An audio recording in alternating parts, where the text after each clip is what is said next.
Haba mai gida, ashe ka dawo tun ɗazu? Ka san fa kai nake ta zaman jira, na ɗora ruwan girki.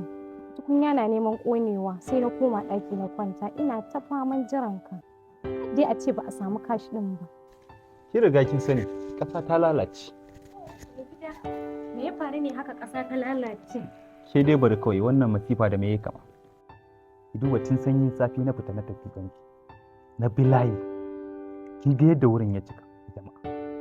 Abin ban haushi sai da layi ya zo kai. Aka ce ATM kuɗi ya ƙare ya in daina bada. Takaici yasa na dawo. Ina shigowa gida ne sallama ko ban ba? Na zo na ga kin ɗaura tukunya sai ci take. Na buɗe na ga ruwan ma ya ƙone to. Na leƙo in tashe ki na ga kina bacci. To saboda irin tausayinki sai na kasa tashe ki. Na dawo na sauke na ajiye gefe. Ina ta tunanin zulumi da tunanin wannan fargaba da muke ciki. Na zauna na ina ɗan dandanan maka.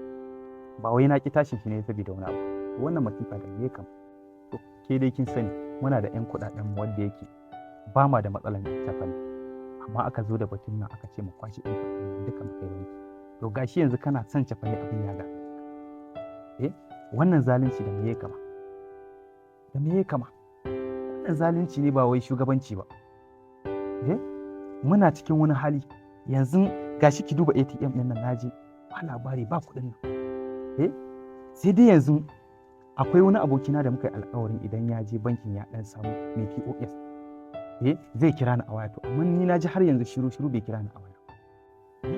Amma dai duk wanda yake da sa hannu a cikin wannan lamarin ubangiji ya Allah ya kwashe mu shi albarka. Mai gida ka bari ka dakata. Ai idan muna musu irin wannan addu'a sai su ƙara lalacewa. Kuma kaga idan shugabanni suka lalace ba za mu sami mu yadda muke so ba.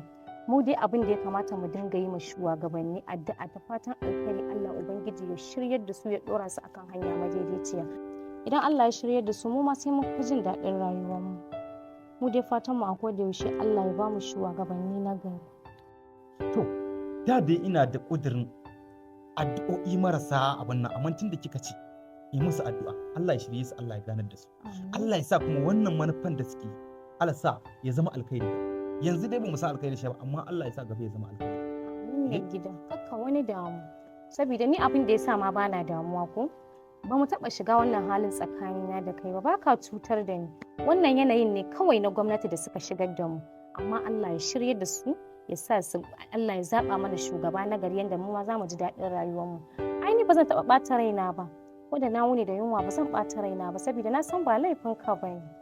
To shikenan ai shi yasa wallahi nake jin saboda irin tausaya min da yake ko da na yi niyyar zan abin nan wallahi sai in fasa saboda tausayin nan wallahi in ga miki kai Allah ya miki albarka yanzu zan tashi in je saboda mai POS ina abokina mun yi waya da shi ai nayi magana da shi akan cewa idan ya samu kuɗaɗen nan zai bani to yanzu ya ce zai kira ni to tunda bai kira ni ba zan tashi ne in fita in je to shikenan idan Allah ya taimaka ya samu sai mu samu a dan abun nan idan ko ba samu ba dole dai tunda Allah ya sa kina da hakuri na san dai hakurin nan ba zai kare ba gaskiya ne mai gida a da lafiya Allah ya tsare yawa masha Allah to masha Allah insha Allah saboda ai masha Allah haba wannan abu da me yake kama ne wannan abu yake kama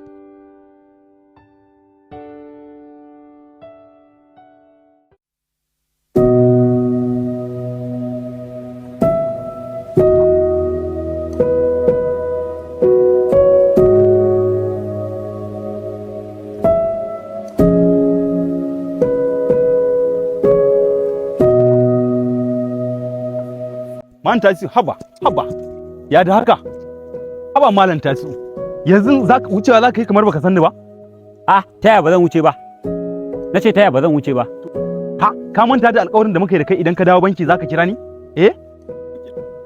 taya zan kira ka na je banki in cire kuɗi abinda na je in cire kuɗi naira miliyan 3 na je in cire a cikin banki naira 70,000 ne kadai na samu kuma ni ma da kake gani ina da iyali ina da uzurruka da yawa ta zan yi in wannan mutane kuma da kake magana sun je can sun tare sun tara wuri ni zagayewa ma zan yi ta bayan layi zan bi ba wanda zai gani to naji zagayewa za ka yi ka guje ma waɗanda muke tare da su a can shagonka to naji ni yanzu tunda Allah ya sa na haɗu da kai ka yaga min wani abu a cikin 70,000 ɗin nan da ka samu ni ma ina cikin matsala kana magana in yaga maka to kai har nawa kake so in yaga maka? bai wuce 5,000 ba. Naira 5,000. Haba ai da yawa ai. Haba Tasiu. 5,000 ba ma wannan ba. Nawa zaka biya? To nawa zan bada? Nawa ake siran cajin din? Zaka bada 1.5. 1.5? Yes, 1.5 zaka bayar. Haba Tasiu, ko ba sanayya ai ka duba. 1.5 ma tai maka tsada ne kake wani maka? Tasiu abin da bai wuce 100 200 ba. Dakata malam.